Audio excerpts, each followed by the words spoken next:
기사쇼 만지용입니다. 국민가수 결승 1라운드가 끝났습니다.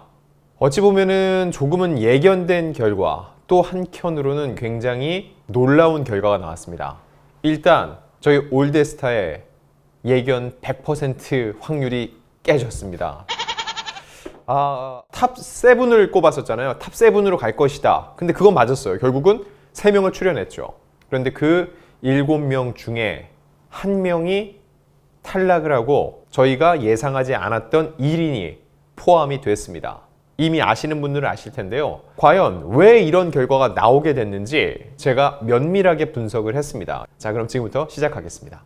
16일 열린 국민가수 결승 1라운드 시청률은 16.3%, 시즌 최고치를 찍었습니다.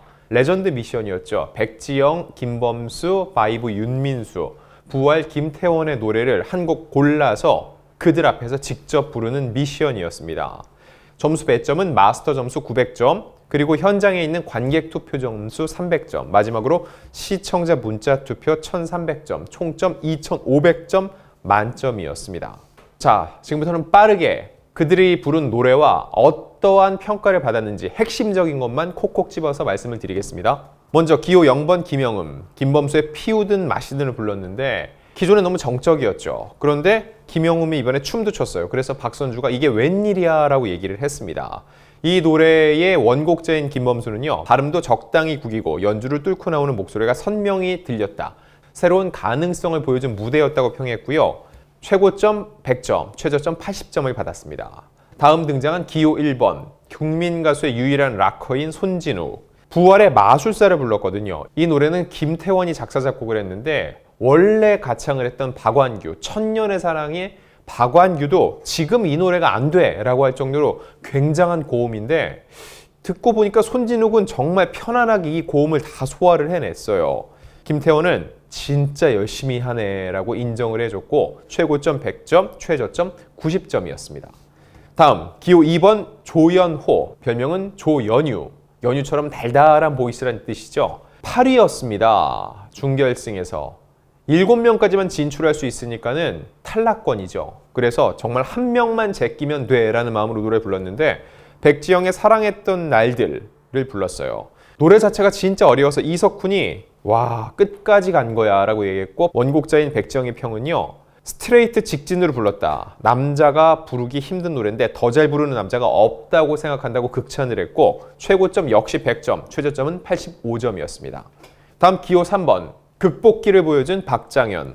데뷔 12년차 가수죠. 백지영의 노래 거짓말이라도 해서 널 보고 싶어를 불렀습니다. 그런데 죄송합니다를 연발하면서 결국 노래를 초반에 못 잡고 들어갔어요. 이 공황장애 증세가 또 나왔다고 볼 수 있죠. 하지만 백지영이 선창을 하면서 괜찮다고 독려를 했고 결국 노래를 끝까지 불러나갔습니다. 아쉬운 실수였죠. 원곡자인 백지영은요, 제 마음은 거짓말이라도 해서 한 번 더 부르게 하고 싶다. 그만큼 잘했는데 실수가 안타까운 무대였다고 얘기를 했습니다. 어쩔 수 없이 최고점은 100점이 안 나왔어요. 95점이었고 최저점은 75점이었습니다. 다음 기호 4번, 병아리 이병찬. 노란 옷을 입고 나와서 병아리라고 불렸는데요. 김범수의 나타나. 기존에는 굉장히 절절하고 애절한 느낌이 강했는데 이번에는 밝은 톤으로 시종일관 웃음을 지었기 때문에 더욱더 많은 이들에게 기쁨을 주었습니다. 역시나 최고점은 100점, 최저점은 90점이었습니다.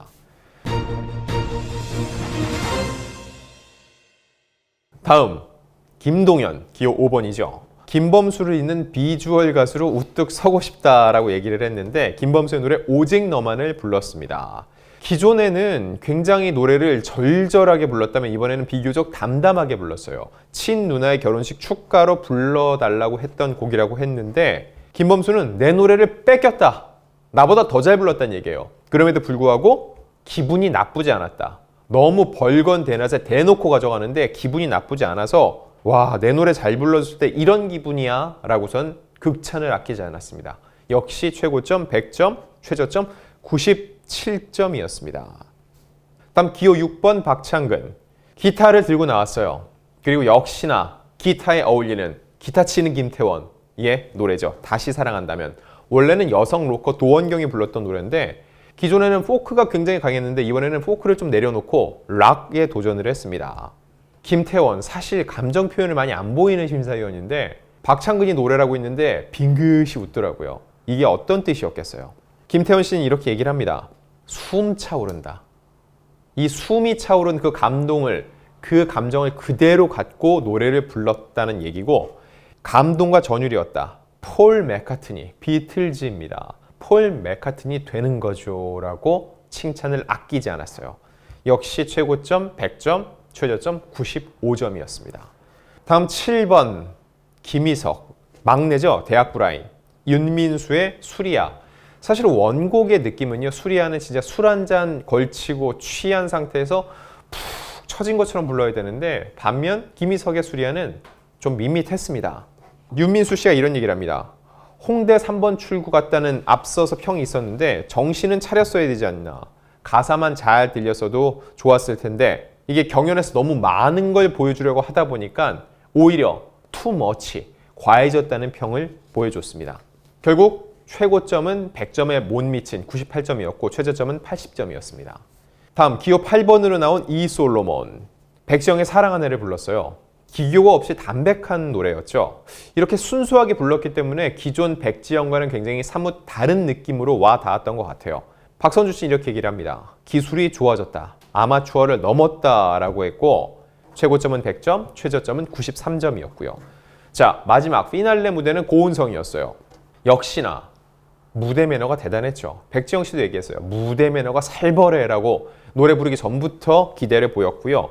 윤민수 씨의 가을 타나바를 불렀습니다. 표정으로 먹고 들어갔어요. 여기에 브라스 밴드가 들어가니까는 소리도 굉장히 풍성해졌고 본인의 주특기를 살려서 중간에 뮤지컬품 댄스도 넣었습니다. 윤민수 씨는 이렇게 평을 합니다. 두성과 흉성이 아니라 고운성이다. 너무 잘 소화했다라고 평을 들려줬습니다. 최고점은 99점, 최저점은 80점이었죠. 자, 그리고 결과가 나왔습니다. 그 결과를 보면은요, 일단 시청자 문자 투표가 정말 중요하다는 걸 다시 한번 느꼈죠. 1300점이 1위고 나머지는 그 1위의 득표수에 비례해서 산정을 해서 소수점 둘째 자리까지 반영을 했습니다. 자, 중간 순위로 봤을 때는요, 1위는 김동연이었습니다. 1143점. 2위가 박창근 1130점. 13점 차이였죠. 하지만 실시간 문자 투표 점수에서 앞섰습니다. 박찬근이 유효표 36만 7천여 표를 얻어서 총점 2430점으로 1위, 김동연이 2위, 이솔로몬이 3위, 이병찬이 4위, 박장현이 5위, 고은성이 6위, 손진욱이 7위, 조현호가 8위, 그리고 김희석이 9위, 마지막 10위는 김영음이었습니다.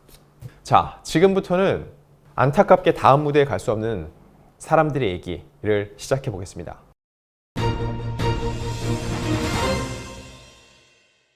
준결승에서는 탑7 안에 들지 못했는데 이번 결승 2라운드에 진출하게 된 손진욱. 왜 붙었을까요? 그냥 딱 두 글자예요. 실력. 5글자로 하면은요, 압도적 실력. 손진욱이요, 마스터 점수는 4위예요. 그런데 중요한 거, 현장 300명 관객 점수가 252점으로 1위입니다. 이게 무슨 의미겠어요? 현장에서 손진욱의 노래를 라이브로 생생하게 들은 사람들을 완전히 자기 편으로 만들었다는 얘기예요. 압도를 했다는 얘기죠. 자, 다음은 이 세 사람을 응원했던 분들 입장에서는 안타까울 수밖에 없었죠. 김희석, 조현호, 김영음 왜 떨어졌을까? 일단 커트라인. 커트라인이 중요하죠. 손진욱의 1447점입니다. 8위, 제일 안타깝겠죠. 그런데 저 냉정하게 얘기할게요. 마냥 억울하고 안타깝다고 할 수가 없어요. 왜냐면 커트라인이 1447점이죠. 조현호 총점이 1166점, 280점 차이가 납니다. 7등과 8등 차이가 꽤 컸다는 얘기예요. 정말로 8위여서, 준결승에 8위여서 한 명만 제끼면 올라갈 수 있는데 워낙 이미 쟁쟁한 실력자들이었기 때문에 그 한 명이 제껴지지 않은 거죠. 중간 점수는 6위까지 올랐는데 문자 투표 점수가 상대적으로 낮았습니다. 다음 김영음. 10위로 결승에 올랐고 10위로 마무리가 됐어요. 결승 무대에도 사실상 턱걸이로 올라왔다고 볼 수 있는데 극복이 쉽지 않았습니다. 개인적으로는 저는 선곡도 아쉬웠어요. 저도 이 직업적 특성상 진짜 많은 노래를 듣고 또 알고 있는데 김범수의 피우든 마시든은 저도 좀 생소했어요. 아무래도 경연, 게다가 결승이면은 대중이 조금 더 알고 있는 노래, 그들의 패부를 찌를 수 있는 어떤 감정을 담을 수 있는 노래면 좋았을 텐데 조금은 생소한 선곡이었다는 느낌이 듭니다. 자, 마지막 김희석. 김희석을 마지막에 다루는 이유는 결승 무대에 3위로 올라갔어요. 준결승에서 3위에 올라서 굉장히 안정적인 등수로 결승 무대에 갔는데 탈락을 하고 말았습니다. 총점 1112점으로 9위였습니다. 이 점수면은요, 손진욱과는요, 330점 정도 차이가 나요. 꽤 큰 격차였다는 거죠. 저는 선곡이 나쁘지 않았다고 봐요. 이 수리아라는 노래는 굉장히 대중적인 노래죠. 그런데 노래가 이 R&B, 대한민국을 대표하는 R&B 가수 바이브의 메인 보컬 윤민수가 진짜 술 한 잔 걸친 것처럼 절절하게 불렀던 그 감성에 사람들이 훨씬 더 익숙해져 있다는 거죠. 그럼 김희석의 수리아는 조금 달라야 되는데 다른 게 사람들한테 어필되지 않았다는 거예요. 어색해진 거죠. 달랐는데도 김희석이 잘 소화를 했다면은 와, 김희석의 수리아가 나왔다라고 할 텐데 윤민수의 수리아보다 그냥 맛이 좀 덜한데 알코올 한 20도짜리 생각을 했는데 막상 마시고 보니까 알코올 5도짜리였어. 심심하잖아요. 이런 느낌이었다는 겁니다. 그러다 보니까 대중들에게 특히 점수를 많이 못 얻었어요. 실시간 문자 투표가 중요하다고 말씀드렸죠. 김희석의 실시간 문자 투표 32,926표. 이거 역시 10위였습니다. 무엇보다 마지막에 입력 오류 해프닝이 벌어진 것은 아쉬운 대목이었어요. 이병찬의 이름이 2번이나 올라가서 이병찬 씨 입장에서는 굉장히 곤혹스러웠을 텐데 결과적으로 김성주 씨가 잘 마무리를 했습니다. 입력 오류가 있었고 사과도 전했고 그리고 방송 다음 날 직접 제작진이 이거에 대해서 사과하고 해명하는 보도자료를 배포하기도 했었죠. 결승 2라운드를 더욱더 완벽하게 준비하기 위한 하나의 해프닝이었다고 보고 더욱더 멋진 2라운드를 기대해 보고요. 자, 이제 딱 한 해 남았습니다. 그래서 저희 올드스타 다시 한번 도전합니다. 1위부터 7위 과연 누가 될지 이건 굉장히 고난도거든요. 감히 도전을 하겠습니다. 이 영상은요. 목요일 방송이죠. 수요일에 여러분께 천기누설 들려드리겠습니다.